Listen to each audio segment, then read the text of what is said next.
Well, hello, everybody, and welcome back to another Greyscalegorilla podcast. And today we have a special guest. Let me introduce you to everybody here today. We got a full crew. Chad Ashley's here, as always. How you doing, Chad? Doing well, doing well. How are you doing? Wonderful. And Chris Schmidt is here, rocking it. Got the nice lighting back behind you, looking good. How you doing, Chris? Shifted over to orange for our theme today, I think. Ooh, for our special guest, which I should introduce right now. Our special guest is Jon Bosley. He's a 3D freelancer. Thank you, Jon, so much for coming on the Greyscalegorilla podcast. How you been? Thanks for having me. Been really good. It's looking good. For those, the lights, I know we're going to talk about some X particle stuff since you do a lot of that. And we also have the color theme from Chris is also kind of working with your hair too today a little. That's not what I thought he meant. For those of you, well, you'll just have to go back on YouTube. Jon, thanks so much for joining us. We're here talking about all this crazy stuff. We figured we bring Jon on for a couple reasons. We are really excited to release your training over on Greyscalegorilla. That's going to come out. We'll talk about that later today. It's going to be some X particles training, but in general, we just like hearing stories of how people get into this industry. We like hearing, what's worked for other people. And, honestly, we've been talking, all the three of us on the podcast for the last few months nonstop. So I figured let's get somebody fresh in, let's learn a new story, and let's kind of figure out how you got into this crazy world. And also, what's the story? I don't even know. What's the Jon Bosley story? How did you get into 3D, Cinema 4D, and eventually into particles and X particles? Oh, okay, that's a big question. I hit him with a big one right away. I love Softball, yeah. No, nothing about the weather. Questions. Nothing about the weather. Nothing about your awesome accent. Those we're gonna save those jokes for later. We're gonna get to know Jon. Boom. Okay. So swing. Yeah, it's a pretty long story as usual, but I'll try to sort of keep it short as possible. But I got into 3D by accident, like a lot of people do. It was I played games as a kid in the late 90s. I was playing like Unreal Tournament, and I got into the level editing stuff. Oh, and nice. That's where I started. That literally, and I've really done very little of that since, because not long after that, I got a free copy of C4D on the front of a magazine. I think it was like 6 SE or something like this. It was like a proper free on the front of a magazine. And then I was hooked. I literally spent all my time just messing around in C4D. I say that most of my free time, my hobby time. And this was when I was still at school, so I wasn't doing any work with it. I was just sort of exploring, creating things. And I'm not from a particularly artistic background, but technically, just building stuff. I loved Legos as a kid, so it's kind of, Jon's my new favorite person now. You're speaking my language all the way down the line here. I guess I'm second. Yeah, cool. And then from that point, it was sort of it did influence a little bit my choices, because at school, obviously, you have to make, or I guess at high school at this point, I'd have to make choices about like future jobs and qualifications and stuff. So I did. I actually did all the sciences because I thought I was going to be a vet. Whoa, I did not know that. That's really interesting. So I this is when they make you choose when you're like 15, 16, and I was just like, I would grow up on a farm. I like animals. I'll be a vet. And that didn't pan out because I'm so bad at chemistry, like so bad. But anyway, beyond that, so this is obviously going on too long already. But no, this is fascinating. I like these side bits. Yeah. This is good. Okay. So then after that point, I had to. So that was like you have 4 major subjects in the UK. It's like A levels, and I did okay, not great. But then at the point where you choose to go to university, you have to choose one, and you have to choose a subject, basically. And I was not going to be a vet. I didn't feel it. the subjects were not good. So I actually chose architecture because we did like these survey things which kind of put you in these categories and stuff. And one of them, it was like a fringe category on my stuff, and it was architecture. And it kind of was like, I started to look into it, and I saw they did 3D stuff and design, and I loved that kind of thing. So I studied architecture at uni. Basically, wow. I went to Portsmouth Uni. Really cool. Yeah, I went to Portsmouth Uni for 3 years, did a degree there where it was, what normally people do is they do 3 parts. you do a part 1, 2, and 3. It's a degree, diploma, and masters. I just did the degree part, got to the end of it, and I was like, do I want to carry on doing this? I enjoy it, but I mostly enjoyed the visualization side. In fact, most of my uni was spent drinking and visualizing other people's projects. So in C4D, by the way. So I had a student version of C4D back then, and I basically just, I spent all my time messing around in it, doing nothing related to architecture, and just taught myself on the side. So and then after uni, I got a job visualizing in architecture because didn't want to carry on doing the main course sort of thing. And that went really well. I got hired for a 2-week job and ended up there for 3 years. So that was kind of lucky, super lucky. Stint. Yeah, it was a good stint. And then I kind of started doing stuff on the sort of freelance side of things, like in my spare time with a friend, where we literally just did crappy short films. They were crappy. Like really, really funny little sort of 24-hour film challenges, that kind of stuff. And I'd do little bits of 3D for that. And that's where I really started to use C4D as an animation tool. I'd done like fly-throughs and stuff, but I'd actually never touched it for like all the cool effect stuff and motion graphics stuff. So I feel a bit of an imposter when I think I've been doing this long enough now since that point that I've kind of transitioned across, but it always felt like I'd never heard of I'd heard of After Effects, but I'd never used After Effects until that point, until about 10 years ago. And then once that was done, I was like, yeah, this is what I want to do.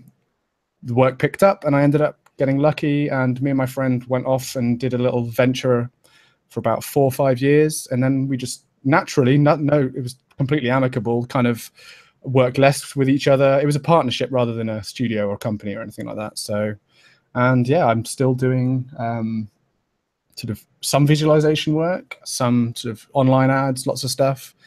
Yeah, that was going to be my next question, is like, so when you transitioned into, from doing architectural visualization type work and you started to work with your partner more, what sort of work was the catalyst for doing that? Were you getting a lot more motion design work as you started to learn After Effects and that sort of thing? So it was kind of a bit of a, I got into some sort of projects, like I said, those short films, and they would contain titles, or they'd contain some sort of motion graphics element that would kind of, I could show people that, it's sort of a real thing, so we had a reel that we'd show people, and that kept building up. So each project we'd add a new thing to it. And so it's pretty organic how that all happened. But the one thing that really got me interested into the animation side of things was actually TFD. It was actually the fluid sim, because it was very new around 2000. I can't remember when this was, but oh no, maybe it was a bit later. Actually, it might have been the motion graphics or the dynamics tools that really got me into it. But yeah, I'm trying to remember which way around that was. But TFD, I did an effects shot, and then I had it kind of fit in with like a flag, and it blew through the flag. It was pretty bad, but it really satisfying, the problem solving and stuff, which I hadn't really come across in the same way with the architectural stuff. The architectural stuff, you'd build a model, or you'd get a CAD model, you just put materials on it, you get a load of stock people, stock furniture, stock all that stuff, and then you just render it. You don't actually animate much. So for those that don't know what TFD is, tell them what that is. So Turbulence FD is a fluid sim. So it's a fluid sim plugin for C4D. It's fantastic. It's one focused product. It does one thing and it does it incredibly well. Runs on GPU, so that's it's nice and fast.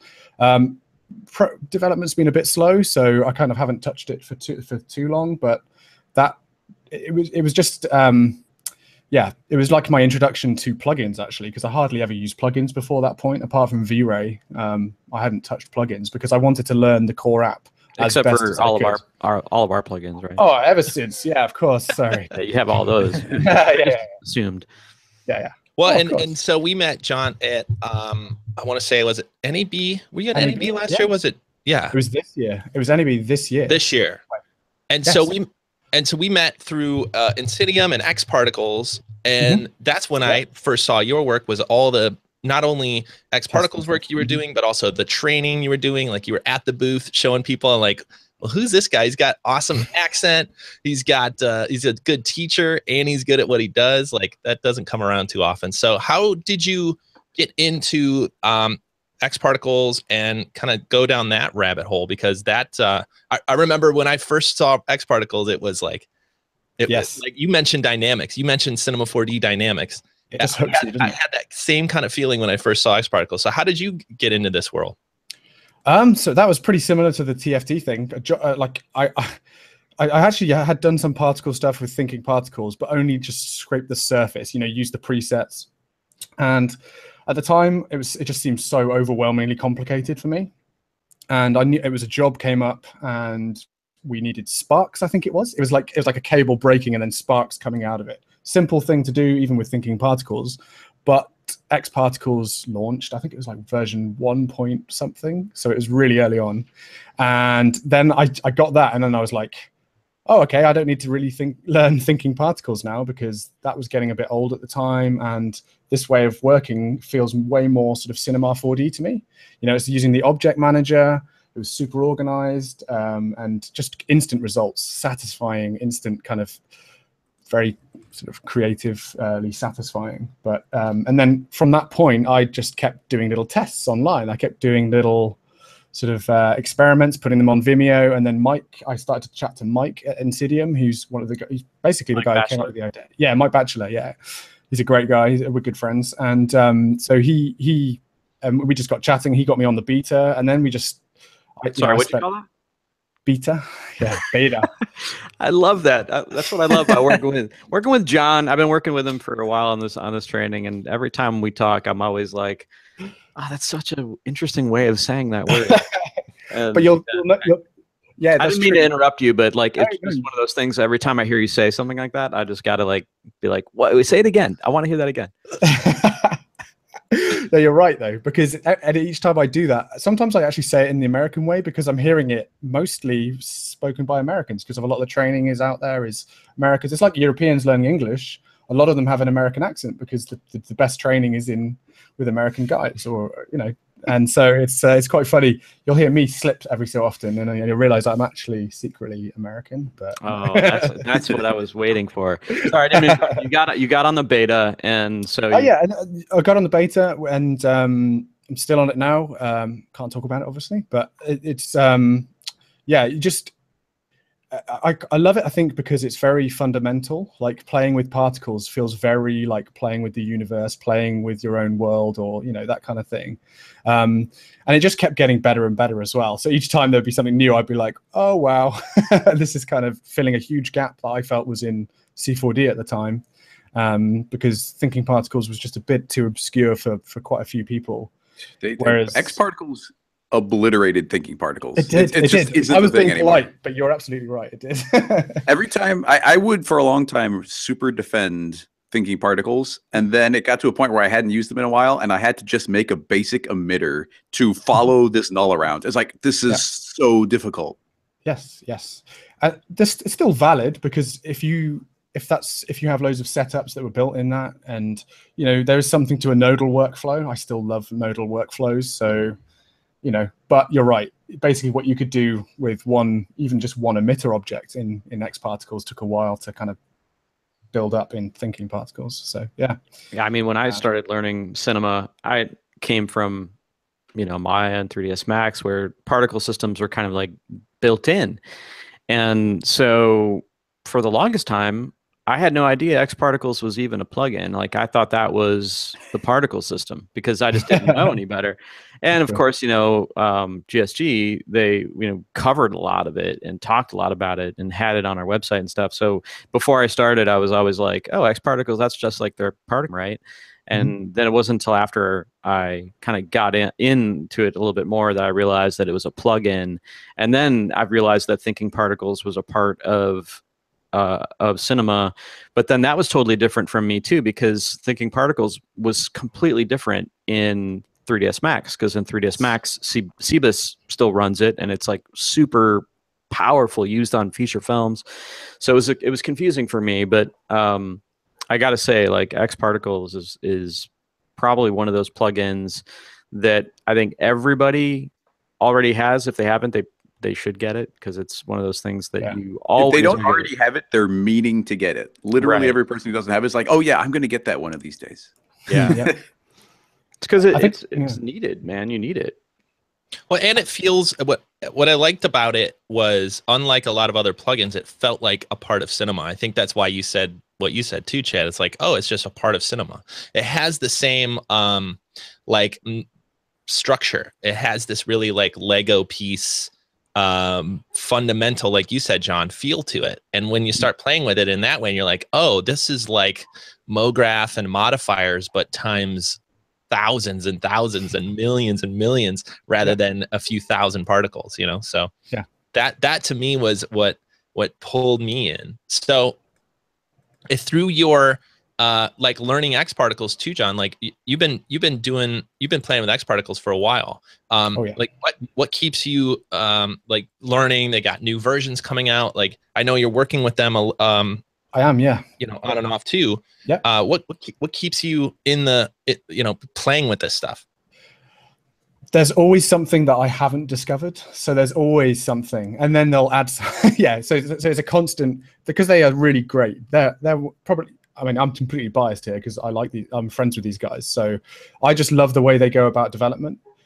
They don't just go, okay, here's one big feature, and let's just push that to the next update, and then let that be the one thing that they do. They just go on a sort of a massive tree of interesting little investigations, and then they come back with the best ones, and you end up, I can't talk about the next version, but say I was going back to 3.5, when that was getting those versions of stuff put in, every time they do a little update, it was huge. It was something like, oh my God, how did we not have this before? Or this is going to save me a lot of time, and that's what. So even when I fully feel like I've learned one thing pretty much fully, there's always something else that jumps up, and it's not just the something else; it's the combination stuff. So when they add a new modifier, you start combining it with the existing modifiers, and you end up with like this infinite number of possibilities, which can be a bit overwhelming, but at the same time, it's fun to play with. Like you come up with some really interesting stuff. So. Yeah, that's how I see it too. It's fun. Like that's why X particles stood out to me, and why when we saw it too, we started seeing it pop up in people's like presentations and demos, tutorials, and that's when we decided to sell it too. Greyscalegorilla. Like we knew like this was a powerful tool. People wanted to learn it. People wanted to use it. And we're like, well, let's sell it. Let's do training. Let's start to introduce more people to this powerful plugin. And as we all started playing with it, I'll speak for me, there was a point in X particles where I was like, okay, I get the modifier set up. I can have an emitter. I can emit it in different ways. I can modify it in different ways. But then I saw this powerful section called like questions and answers, and the ability to make groups and that side of things. Yeah. And that's, at least for me, kind of like mentally where I was like, okay, this doesn't quite have the Cinema 4D like analogy that I could bring to it. What was your experience when you got to that point in X particles, and how did you kind of mentally go through that process?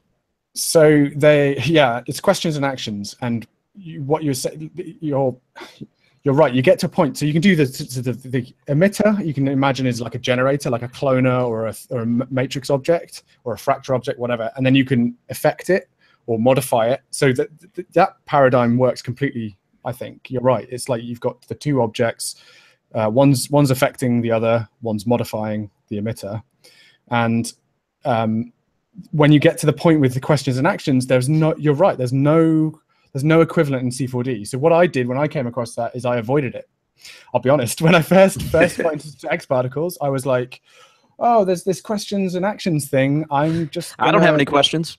I'm answering all my questions here with these like 50 modifiers. It's all cool, but then there's a point where you're like, okay, all right, okay. So let me I'm trying to solve a problem, and then I'm like, and then you're kind of okay, got this problem. How do I fix it or solve it? And I might have spoken to Mike. I might have spoken on a forum to someone, and that's mostly how I've always learned. By the way, if it's at the beginning, I'll get like a big general training thing. If it's if it's like to solve a specific problem, you jump on a forum and ask, or Slack, which is amazing now for me.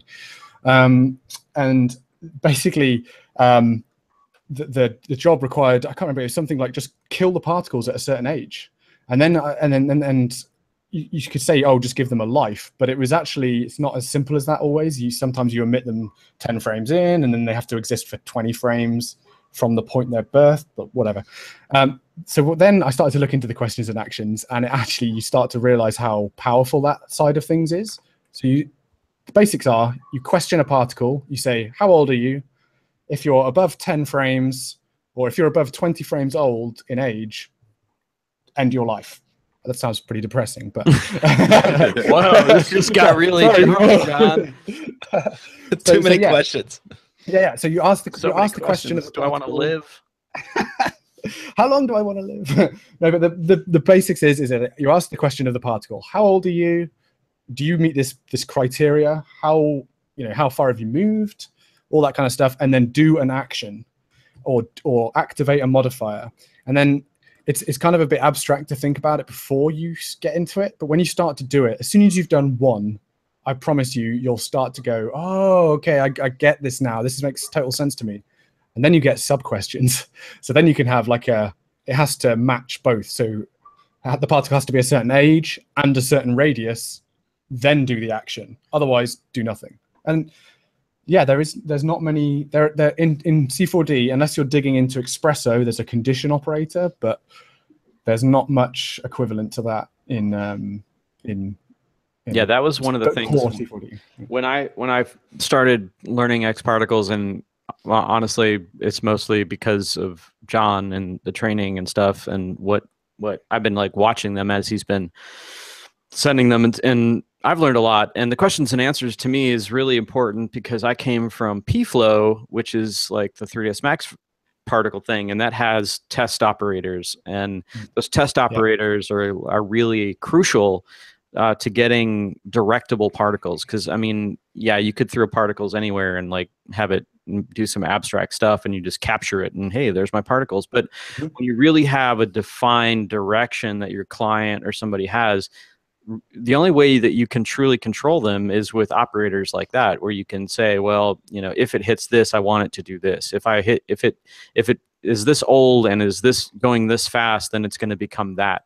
And if you don't have that sort of control, then it's not really something you can really use in production, because you're going to get those jobs where somebody's going to want, when that drop hits the ground, it needs to splash up, and okay, well then what happens?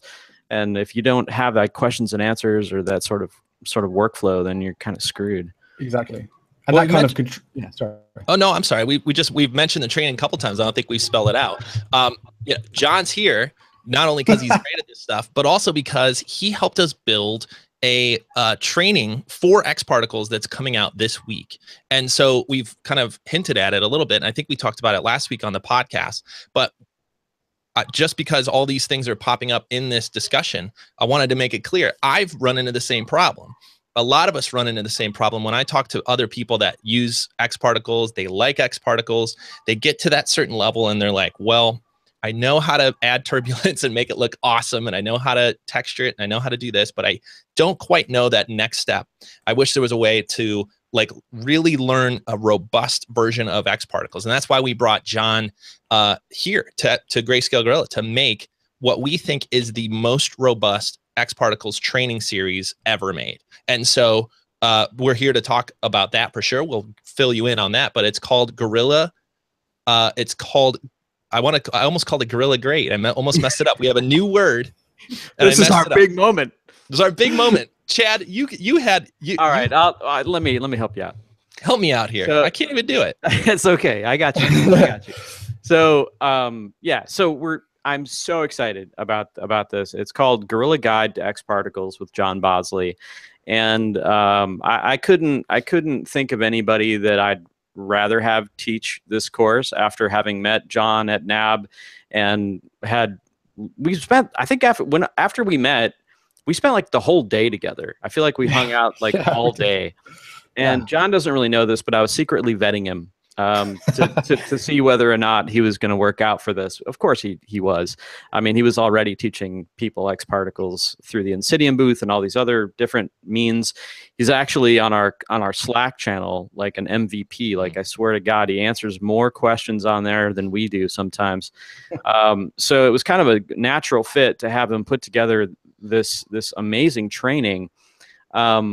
And you know, I think it's important to let people know the difference between what Jon is doing in the Guerrilla Guide to X Particles and what, you know, what's different about this training. I think is that Jon. Well, here, Jon, why don't you talk about it? Like, what makes this training different in your opinion? I mean, you're the one who's the X Particles expert here.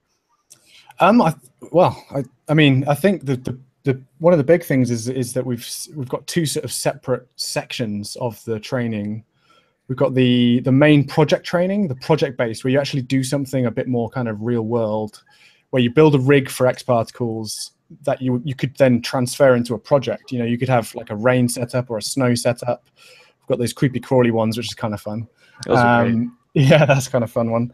And I just like hearing you say creepy crawly too. It's just kind of so charming. Yeah. So charming. Harry Potter style. Yeah. Yeah. So I'm constantly derailing Jon. I apologize. Fine. I just love his voice so much. I derail myself, don't worry. Then there's the projects, and there's like FUI stuff, future user interface stuff. There's all that. And then you've got scene files of those things as well, so you can kind of jump to the end if you really wanted. But you know, I think there's value in watching them through. The point is you can kind of pick and choose where you start as well. I would recommend going through those projects from 01 down to, I think there's 7, and then basically that just means there is a progression there where it does get it. Like the first one is rain, and that's a great way to kind of just get into a particle setup. And I throw a few little sort of interesting things in that one straight from the off that I just wanted to get into people's heads at the beginning, like data mapping. Sounds scary, but super powerful and useful. Then there's this appendix section, which is just me nerding out on most parts of X particles, I would say, and just trying talking over them, what they're about, sort of some little lesser known things about them. And that's a much more dip in and dip out side of the training, but it's a lot. You know, there's a decent amount of training to kind of jump in and out of, I hope. Well, and I joked about the name, but we thought a lot about what this would be called, because calling it training doesn't really do it justice. And so that's why, you know, we started thinking about what this is, and we came up with this idea that it's the Guerrilla Guide. And to me, what was unique about it was that it's kind of like a choose your own adventure training. It's not just watch the first one and the second one and the third one. You kind of speak to both sides, at least from what we hear from our customers. People learn in different ways. That's obvious. But what you bring to the table is one way to learn, which is kind of this Lego piece way, which is going through each individual unit and show exactly what it does. And I know a lot of people learn that way. And there's also a group of people that learn by doing a project and saying, okay, I need to see how things fit together with a final goal in mind before I go back and see what each individual Lego piece does. And what's great about your training is that it does both. You can kind of choose to jump between a project and then say, okay, I want to dive deeper into the emitter. Well, now you can go into that guide and jump into the emitter and learn all about it, and then jump back out and continue learning a project-based way. At least that's what I find really unique about the way that this is set up. And it's answering the question all the time where people are like, I get that first level. How do I go past? So thank you, man. It's been really cool to see the videos come in and learn. And like I said, when I met you, it's like, well, he's got an awesome accent. First of all, that's great. But then he knows what he's doing. He makes beautiful work, and he's a good teacher. All my jobs. Yeah.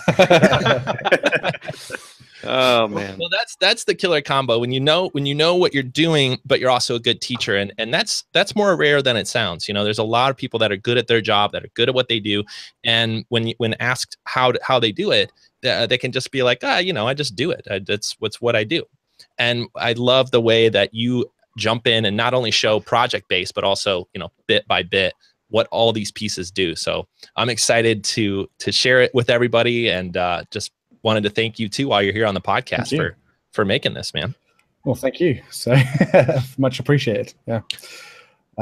So you know, you've been working it sounds like in the industry for over 10 years now, right? Yes. So yeah, so I was doing the visualization stuff. I left uni, I think around 2007. I did about 3 years in that other place. But whilst I was doing that, I was progressing into more sort of advertising and things like that on the side. So or as weekends and evenings, you know, that kind of thing. But yeah. And then from that point, I've just progressed. And then I actually got kind of lucky. I work a lot with a small studio in Milwaukee, which is actually not crazy far away from you guys.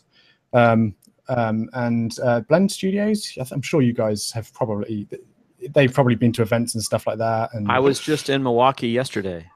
Oh, wow. I'm not even joking. I was there shooting textures, and what was the name of the studio you said? Blend Studios. Yeah. They're a small shop, but they do lots of cool sort of commercials, and I do a lot of because visualization stuff is still somewhat in my soul, because the whole architecture thing helped me so much in the sense that I work at scale for photorealism stuff. I work at scale. I kind of started to understand how to photograph things and just how to compose images and things like that. And that helps me do visualization stuff. And then on top of that, I can do the VFX stuff as well. So it's kind of like I end up doing a balance. But yeah, I get a nice variation. The first job I did with those guys was actually a tire burnout on a car. So yeah, that was TFD actually. So yeah, nice. Can you talk about that photography and composition and that angle? It's something we've brought up on the podcast before, and I think it's always an interesting conversation to learn how you learn composition and how to make things look good and get people's attention. I think there's always something we miss when we talk about all the technology and all the computers and all the stuff behind it, that ultimately in motion design, our goal is to grab the viewer's attention and to tell them something, whether it's what station they're watching, that there's a sale going on, that there's a new product they should check out. So how did photography feed that learning about composition for you? It was kind of, it was a sort of a, to start with, it was quite, when you first do arc, like the first thing I did in ArcViz would have been just put a model and just put a camera somewhere near it and do some stupid kind of camera move, or if it was a walkthrough or a fly through, you just think about getting everything in the shot. You don't think about what you're trying to say. You just you just put everything in frame, and you're like, oh, because everyone wants to see the whole thing, so I'm going to go above. You end up with just like an aerial view or something really uninspiring like that. What I started to find is that I think actually the trigger point was probably when I saw Third and the Seventh. You guys must have seen that movie. Oh, that thing's awesome. Mind blowing. That was 2007 or something. And, you know, that guy's legendary now. But that's when I really realized that there was this, it was like to really level up, you need to understand the photography and the real world side of things. So I basically started to think about that. And then also I'm good friends with a guy who his career was sort of animation and then frame store, and he's also a filmmaker. So I got some great tips off him. I've even got one of his cameras that I've never given back. He upgraded and donated it to me nicely. But from him, I also learned from him how to sort of, you know, he was experimenting as well. We were all learning at the same time. So we'd learn about lighting. We'd learn about the how to kind of make sure that you're bringing the thing you're trying to sell to people in the front of it's the thing that draws your eyes to it. So things like long lenses versus short, flattening an image out versus, having the product massive in your view. It depends if you're trying to make it big or if you're trying to make it fall away into the background, that kind of thing. And then as soon as you start putting that into 3D, into C4D and things, you start to realize that it's actually, it translates almost one-to-one. But you have the freedom to experiment way quicker in 3D and iterate and change. But yeah, so that's kind of where I see it. You can all of that applies. So, and you know, all of that applies to 3D, and then vice versa. Even I learned what I like to see. You know, rule of thirds, using a sort of a golden section, sort of the Fibonacci sequence. You know, that kind of nerdy thing. Like on the, and that helped me kind of frame sort of the stuff we were filming as well. If I ever helped on set, that is. But yeah. So yeah, 3rd and 7th, man, that was when that came out. Blew my mind. Yeah, dude. Yeah, like I was watching what he was doing and Joseph Kaczynski, and they both kind of came out of that visualization world, but they had a really great sense of space, and they had a really good eye for composition. And I think what was unique about 3rd and 7th, and it inspired me a lot actually, was to take a really practical approach to 3D. In both the way that you move the camera, the way you frame a shot, the way you light the shot. It was like, I loved it because it was like the anti 3D. It was, all right, let's think about this like filmmakers. Let's think about this like we're really there on the day. What time is it? When are we going to have the best light? What are we doing with the camera? Is it on a slider? Is it on a dolly? And really think about it in a cinematic way. And I mean, if you can approach things that way in 3D, the way that he did, your stuff becomes timeless in a way. I mean, obviously the subject matter of what he put into that film was already gorgeous and timeless anyway, but he used techniques that weren't going to date it in 10 years. So you can watch that right now, and it looks good right now. Yeah, it still is good. I remember a Pixar behind the scenes was talking about that, and they were talking about how they wanted every lock off or every camera to be a practical camera, and they would talk about that. And I thought that was so insightful to hear at the time, for me anyway, because as a new 3D person into Cinema 4D and all this stuff, my instinct was to fly the camera everywhere and just be like, I want to spin around. I can spin around, so I'm gonna fly here, I'm gonna move here. And then I saw like the best 3D filmmakers say, nope, they're going to be lock off cameras, or they're going to be like a dolly shot. Like everything that we're going to do in this movie could have been done in the 40s with you know, camera technology from the 40s. And we're going to translate that into 3D. And yeah, that language, that timeless language that was a huge help the let's see. And now I just want to watch the 3rd and the 7th again. I know. I'm watching it now, actually. So. The texturing in there is so great too. Like it's just really well done, really well done. But I wanted to ask Jon, like in terms of particle effects and that part of 3D and the things that we find ourselves doing, are there any particle any films, anything that you've seen done with particles that you're just like, wow, that's some next level stuff? Something I saw recently really blew my mind, and that was Doctor Strange. That just had so much cool particle work. It had cool 3D in general. Actually linking into that whole camera thing about selling, if you start to throw the camera around, it starts to become unrealistic. Well, how do you balance that with flying through dimensions in space-time and stuff like that and still sell it? That's where it's like, wow, okay, these guys know what they're doing. They've somehow found that balance. And I think a lot of it is iterating and trying new things, but that one had just even from the simple stuff, like the opening the portal, it would have like like sparks flying off it. I've been meaning, I think I did that when I got home. I kind of like, you did that. I do with loads of films. I do this with loads of films, and sometimes I save them. Sometimes I'm just like, oh yeah, that's totally doable.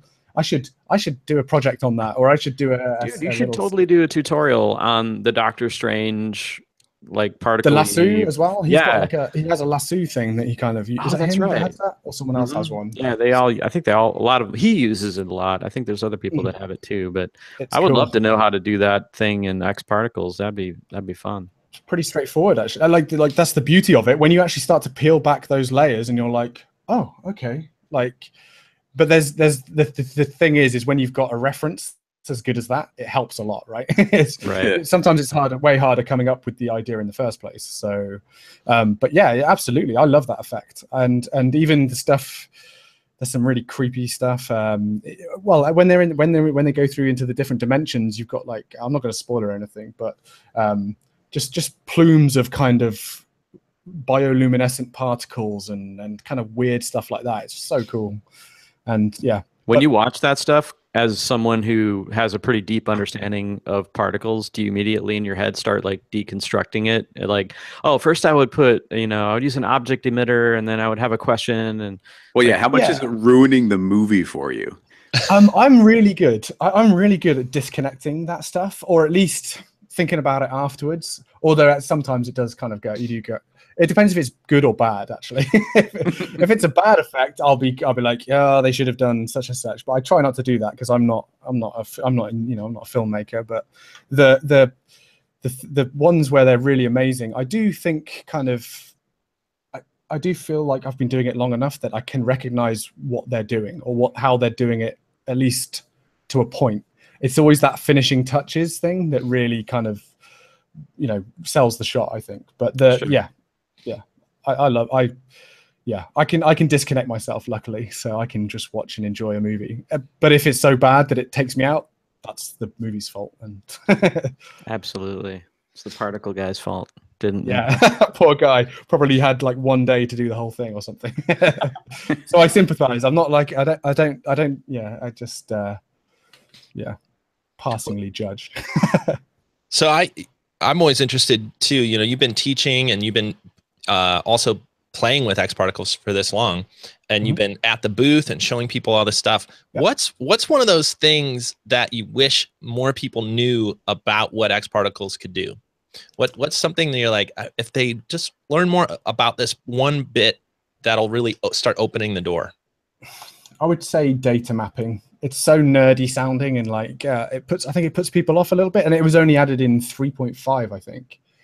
But the whole concept, it's similar to questions and actions, right? In fact, it can actually replace quite a lot of the questions and actions stuff, which is actually why in the very first tutorial, I actually sneak it into one of the modifiers, because I was like, I'm going to introduce people to this so that they know it's there. At least they know it's there, and try and explain it the best I could, because sometimes these abstract ideas are really hard to explain to people without demonstrating. So that's why it's great. That's why you do training, right? That's why you get these little nuggets of information here and there.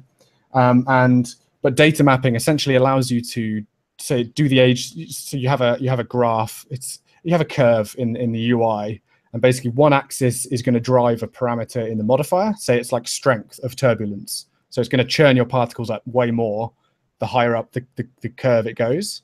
And then along the horizontal axis, it would be the age, for instance. So you could just say maximum of 90 frames. And then if you draw a line, obviously the older the particle gets, the more turbulence applies to it.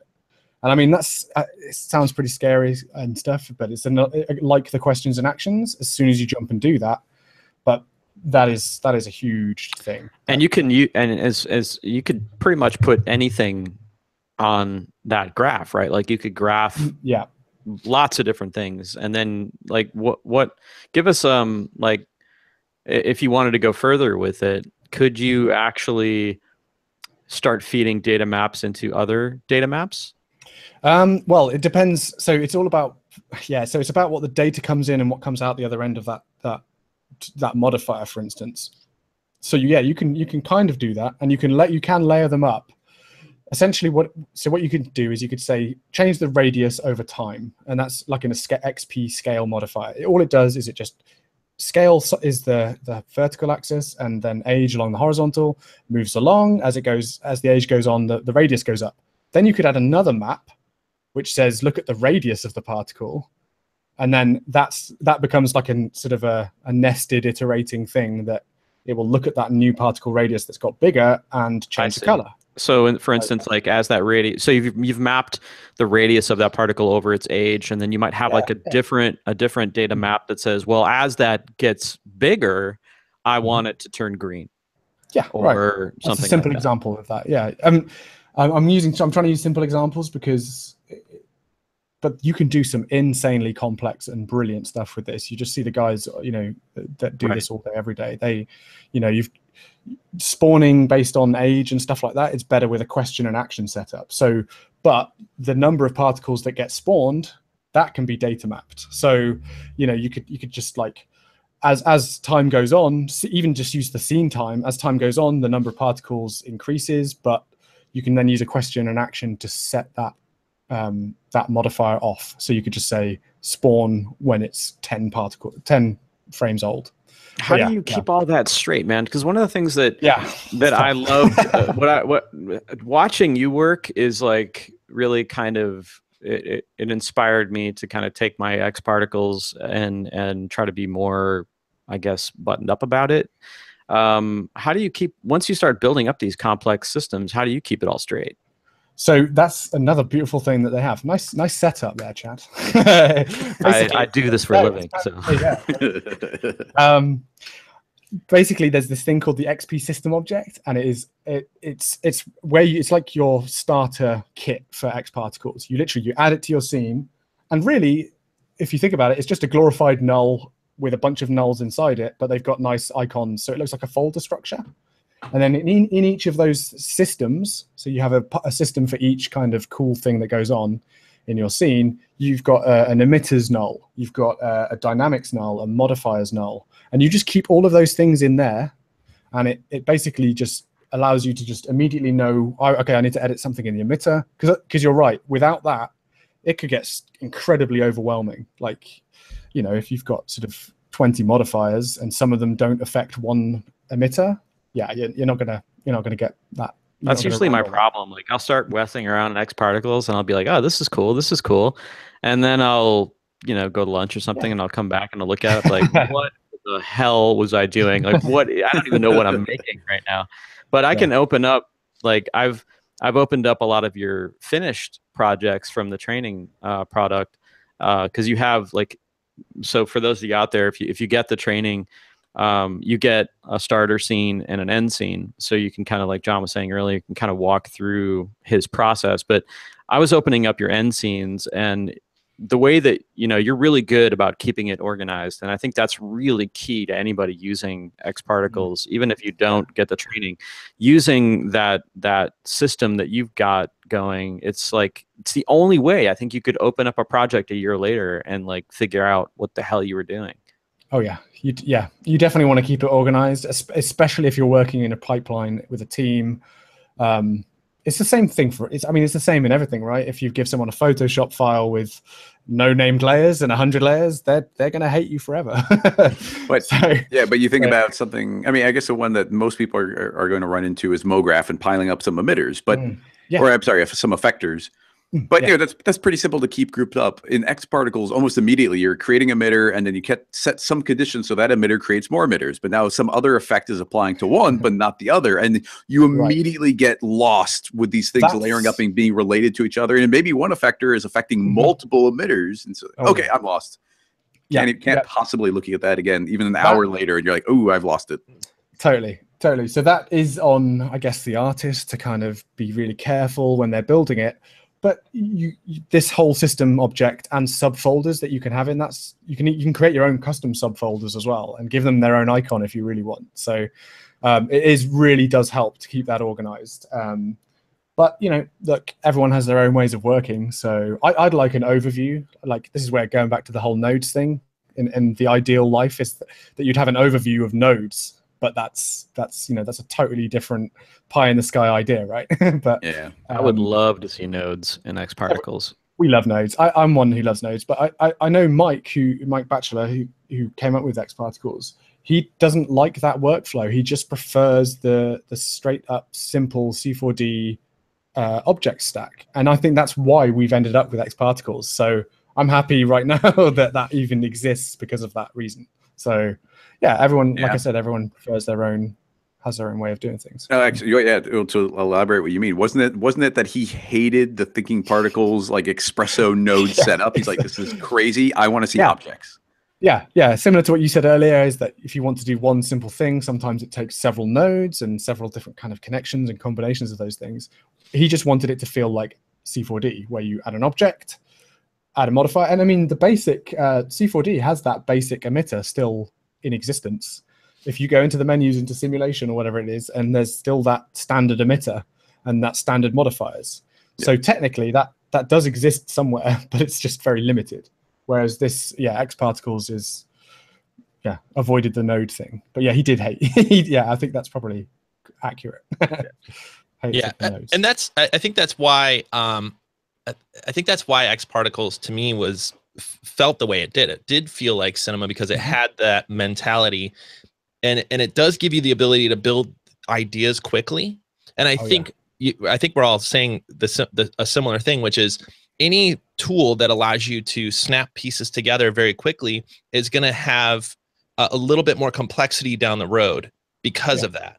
And I think, Cinema 4D does a great job in making it really easy to get started. And then when you want to be more complex, the tools are there, but you have to go open up and find them. And I think that's where everybody, or at least I'll speak for myself and people that contact us, that's where a lot of people are with X particles. They're like, awesome, so easy to get up and started and running and get things moving and get things, spitting out of my object and moving around. But then how do I start to peel open the layers of what this can do? I feel like we all know it's very powerful, but we're a little timid to go jump into that pool. And so when I saw you and all of your crazy stuff out there and it was organized, I'm like, all right, we need to talk to this guy. and I know we're wrapping up here a little bit, but if you guys are listening, you want to check this out. We're literally launching it. It should be up by the time this podcast goes out. So if you're interested in, jumping in deeper to X particles, learning more than just what emitters and, simple modifiers can do, that's why we built it. We hear this all the time from our customers. We get that it's powerful. We get that it can do these basic things really well, but how do I dig deeper into it? And like I said, what's really cool about this training and the reason it's called the Guerrilla Guide and not just some training is because you have those projects, you have really cool snow and rain and some stuff to get started, but then also some really advanced projects. You have some, build on effects and some swarming and all that stuff. But then you also break down each individual video, which I thought was a unique way to look at it, kind of get both sides. So if you're out there listening, please go check it out. We're always excited to have more teachers come here to Grayscale Gorilla, and we're always on the lookout for good teachers that know what they're doing, that are entertaining. I mean, you get the voice alone. That's entertainment enough right there. Sold. You like that voice? It's almost like, you guys cheat. You have like the superpower where you automatically sound smart to all Americans just by having any sort of British accent at all. I imagine we have the exact opposite effect on them. No. We all sound like country bumpkins. Oh, no. I couldn't tell. Right. That's just being polite now. Yep. Oh, man. And so I just wanted to thank you again. And man, we got to have you on the podcast more. This is great. It's the time works out. What time is it over there for you? It's 4 in the morning. No, I'm just kidding. It's 7 in the evening. So okay. Yeah. Food time soon. We might have to call you up, get you on live a couple more times, man. Yeah, I appreciate it. Sure. Yeah. It's fun. I'm really good at it. Yeah. And just to wrap up, definitely go check out the training. We're really excited to have Jon help us build it's the most robust X particles training that we've seen. And it's by somebody that does this really, really well. And I should say too, it's we keep talking about that next level of what X particles can do. But if any of you out there are new to X particles and you want to get started like right away, it's designed for that as well. It's designed to kind of ramp you up very quickly into X particles so that we could start to talk about the more complex stuff. So whether you've been using it for years and you want to open up that door into data mapping and questions and actions, or you just got it and you want to like get up and running, that's why we called it the Guerrilla Guide. It's no matter where you are in your learning phase, there's something in this training that'll get you into that next level. So I really appreciate how much time and effort you put into this, Jon. We're excited to share it with everybody, to get it out there. If you want to learn more about it, please go check it out over at Greyscalegorilla.com. And is there anything else? This is the part of the podcast where we go, we all take turns. We go in a circle and we say, "Is there anything else about this week that we want to talk about?" And then I usually come up with a bad analogy, and then we wrap up. Does that sound about right, guys? That's what that sounds about right. Yeah, we didn't get an analogy, or did we? We probably had several, and I've just become immune to them. You just block them out now? No, I just like they just happen all the time. So, John, what do you? You mentioned you were learning all that stuff back then. Do you remember watching any Grayscale Gorilla tutorials? Because I always like what's your first? What's your first Grayscale Gorilla tutorial, and how annoying what was I? Oh, you're just a trope. No, I'm just kidding. You were fine. One of the, I'm trying to think of which one it was, but there was one which helped me with the camera stuff. It was like a depth of field thing, and that's actually when I kind of discovered you. I was, you know, I had the internet, all right. I wasn't that bad, but I kind of just stuck to one sort of forum and one sort of thing. And then when I discovered there was this whole sort of free set of training, I was like, oh, okay. So yeah, I did. Not to kind of inflate your ego, but it was. No, that's why I asked. I needed a little ego boost, which is why I asked. You taught me everything I know, Nick. So. Oh boy, here we go. Yeah. No, not true. Not true. Yeah, go ahead. You were part of the mix. Shall I say that as a huge, like a broad mix of stuff that I do. I just generally my way of learning is varied, but yeah, if I'm looking for a specific tutorial and things, you guys would always pop up top of the YouTube list. So I'd have to kind of filter it out to actually get to the other stuff. No, I'm just kidding. I'm sick of seeing these guys. Sorry, I'm just trying. On the last podcast, we talked a lot about how you learn and what you're, where you get your early information. So it's always to me, it's interesting where people find, us and where Grayscale Gorilla pops up. That's our job. That's our goal, is to help people no matter where they are in their motion design career. So I always ask, just because that's a selfish question from me, but it's also why we bring people like you here to help continue this going, like to keep teaching and to keep training and to keep helping people that want to do this, that want to learn fast and make cooler looking stuff. So I appreciate you joining us, man. It's awesome to have you. Yeah, great to be here. Thanks for coming on, man. Appreciate it. Yeah, this was fun. We got to talk more Legos later. Oh yeah. Legos. Yeah. Thanks again, guys. And if there's nothing else, I really appreciate it. Thanks again, John. And we'll see you and everybody listening in another Grayscale Gorilla podcast very soon. Bye, everybody. This is where we all wave. Gotta wave. I already knew.